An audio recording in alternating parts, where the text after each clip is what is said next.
एक और बड़ी अपडेट आपको बता रहे हैं, सीट बंटवारे को लेकर महाविकास अघाड़ी में बात बन गई है। महाविकास अघाड़ी के तीनों बड़े दल 85 सीटों पर चुनाव लड़ेंगे। इस वक्त की बड़ी अपडेट आपको बता रहे हैं। अब तक ही माना जा रहा था कि कांग्रेस पार्टी ज्यादा सीटों पर चुनाव लड़ेगी, लेकिन अब जो फॉर्मूला सामने आया है उसके मुताबिक तीनों दल 85 सीटों पर। हमारे सहयोगी विलास अटवले हमारे साथ जुड़ रहे हैं मुंबई से। विलास, अब तक तो कहा जा रहा था कि कांग्रेस ज्यादा सीटों पर लड़ेगी, फिर अचानक से ये क्या हुआ कि तीनों दल 85 सीटों पर?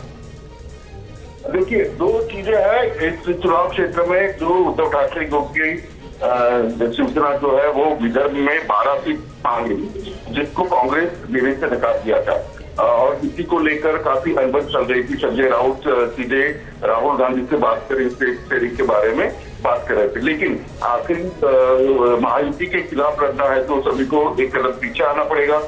ऐसी सोच जो है वो शरद पवार ने सामने रखी। 12/16 जो कांग्रेस के नेता है वो शरद पवार को मिले, उद्धव ठाकरे को मिले और 85 का जो फॉर्मूला है उसके ऊपर सहमति हो गई है। ठीक है विलास, बहुत संक्षेप में ही जो बाकी की 33 सीटें हैं, तीनों 85 मिलाकर 288 सीटें, बाकी 33 सीटों पर कौन?